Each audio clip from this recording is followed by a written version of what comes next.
Hello, this is Frank Mealy from HeartlandDiaryUSA.com, bringing you news every conservative can use. Subscribe to my YouTube channel to stay up to date. We're one day away from the impeachment of President Donald J. Trump, and today, President Trump submitted a letter to Nancy Pelosi, a 6-page letter, in which he stated, for the record, his opinion about the process and the politics of what's being done to him and to the country. Of course, CNN was shocked and could not believe the tone and tenor of President Trump's letter, in which he accused Nancy Pelosi and the Democrats of trying to basically run a coup against him.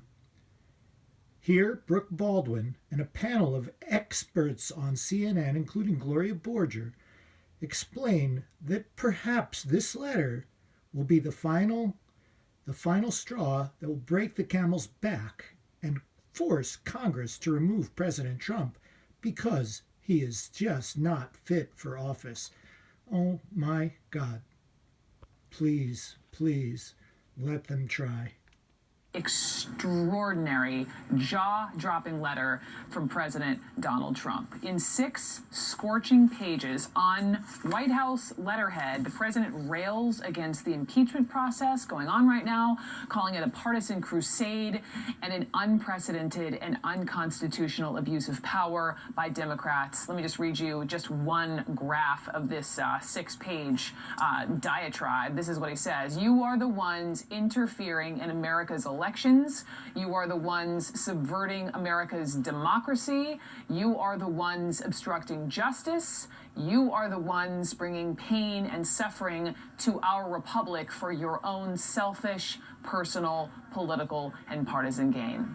Let's go straight to the White House. Just to kick us off this hour, our White House correspondent Boris Sanchez is with me now. You have also read through the 6 pages here. Talk to me about more of what the president's trying to express and why. Yeah, but diatribe is certainly the right word to use. This reads as though the president dictated it himself. A lot of the language and sort of vitriol that he uses when he speaks about impeachment and Democrats. Notably, there's one portion where he takes offense to Nancy Pelosi, saying that she prays for him. Recall that over recent weeks, the House Speaker has repeatedly said that she prays for President Trump's health, that he succeeds for the good of the country. The president here lining his sights on Pelosi for that. Look at what he says. He writes, quote, "You are offending Americans of faith by continually saying, 'I pray for the president,' when you know this statement is not true unless it is meant in a negative sense." He goes on to write, "It is a terrible thing you are doing, but you will have to live with it, not I." The president later in this letter adding that he's doing it so that 100 years from now, people will look back at this letter and see the difficulties that he's faced, and so that no other president has to deal with the level of unfairness in his eyes that he is dealing with. We should point out our cameras just went into the Oval Office a few moments ago. The president meeting with Guatemalan President Jimmy Morales. Trump saying that he, in fact, will not be watching tomorrow's vote on impeachment on the House floor. He's, of course, holding a rally in Battle Creek, Michigan, a Merry Christmas rally. The president also saying that he's never seen Republicans more unified. This, of course, coming as reporting behind the scenes indicates that there are disagreements between the president and between Republican senators over what a Senate trial should look like, what witnesses should be called, and exactly how long a trial should last, Brooke. All right, Boris, thank you on this letter. Let me bring in a couple of smart voices here to continue on the conversation. I have with me Jen Rogers is back here, CNN legal analyst. But first, let's go to CNN chief political analyst Gloria Borger and our senior White House correspondent Pamela Brown. And so, Gloria, just first to you, when you read this letter, it's like the overall tone is defensive and angry and accusatory, and it's not exactly something we expect from someone who has bragged that impeachment is helping him. Well, first of all, when I read it the first time, it seemed to me sort of to be the longest tweet in the history of America, because Totally. What it is one Donald Trump tweet after another, replete with the exclamation points. And I think it points to some very serious issues. I mean, this is written by the President of the United States, who clearly has difficulty exhibiting any kind of self-control whatsoever. And I think as senators read this letter, and they are about to be the jurors if the House votes for impeachment on the question of Ukraine, and in a larger sense on this president's fitness for office. I think you have to read this letter in that context. Donald Trump historically loves to throw hand grenades into real estate meetings and change the terms of the debate or the negotiations. And I think that was probably his intent here, to put in writing what his thoughts are and to throw this grenade into the process. The question is whether it's going to boomerang on him, because reading this letter, I think you have to ask some very, very serious questions about Donald Trump and about this administration, and why no one could stop him from putting some of the things in this letter that he chose to put in it. When you read, Jen, this is for you, he dismissed the Zelensky call back in July and the Ukraine actions, quote unquote, as a policy disagreement between two branches of government, and that, quote, it is no more legitimate than the executive branch charging members of Congress with crimes for a lawful exercise of legislative power. Like, what? Yeah, so what he's trying to say, and I do think that someone else wrote portions of this letter for him, because there are parts of it that sound a little bit more thought through and rational than other parts. You know, what he's saying is, this is the legislative branch, meaning the House, disagreeing with how I acted as president, right? How I decided that I wasn't going to give money to Ukraine because I didn't like what they were doing. That's my business. You ought to stay out of it, the same way that I shouldn't be just, having people charged in the legislative branch for doing what they would normally do, which is voting on bills and so on. So, I think that somebody obviously is giving him some of these arguments to put out there to try to get people to think, hey, maybe, he has some point here.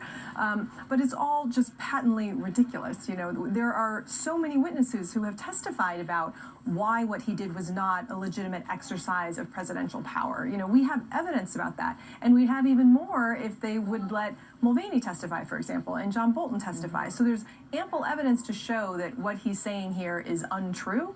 But, this is him trying to bring his case directly to the people, I guess. Gloria, what about, I guess, the fallout after, if you're a Republican and, we know what's coming up, whether you're in the House and you've got this big vote tomorrow, of course, looking ahead to January in the Senate trial, where do you go from here? Like, in all seriousness, will this longest tweet, hand grenade, have any impact?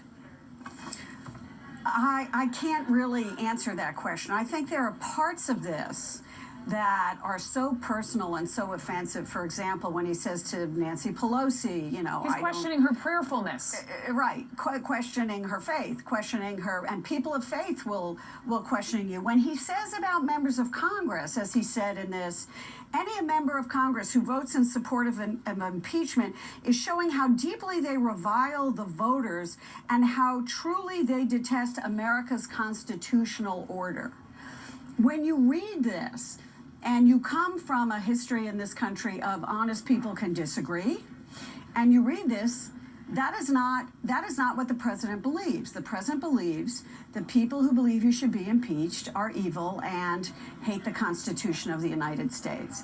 So I have a question. I don't know how members of Congress will take this, particularly in the Senate, and I don't know how history will regard this letter, because I think it is an historic document that we are looking at. Yes, some of it may have been written by his lawyers, but a lot of input here is real Donald Trump. Well, let's ask, do we still have Jeffrey Engel?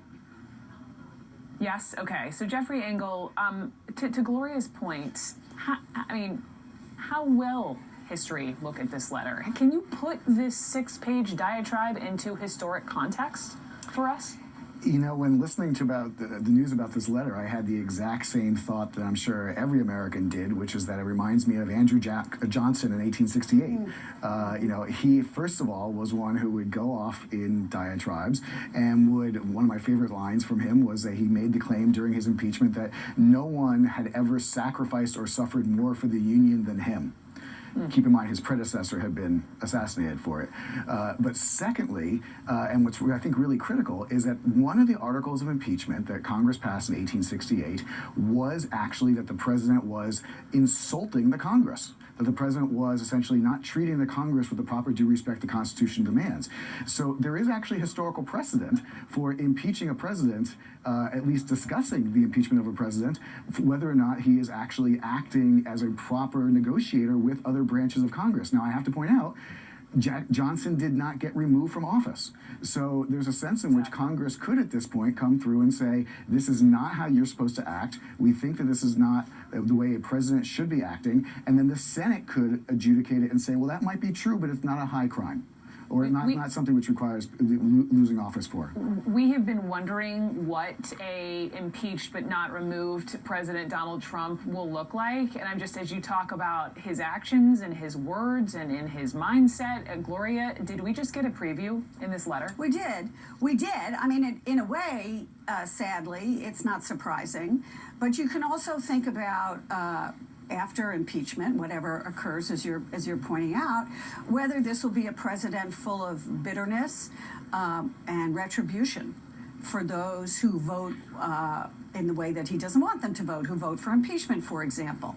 I mean, he says they would be voting against America's constitutional order and against their constituents, and they would say, of course, that they are voting to preserve and defend the Constitution of the United States. I mean, I have to, I haven't deconstructed all of this letter yet. Some of it is very familiar to me. Some of the anger is very, very familiar to me. But I think that this letter, gets dropped into the laps of sitting senators like a grenade, as I said before. And they're all going to have to look at it and read it and say, okay, either this is beside the point, we know this is Donald Trump, never mind, or this rises to a new level, even for Donald Trump. And that goes back to the question that I asked you, and we just don't have the crystal ball, and we don't know how these, Senate Republicans will act. We only have just based upon what they have or have not done thus far. To the question about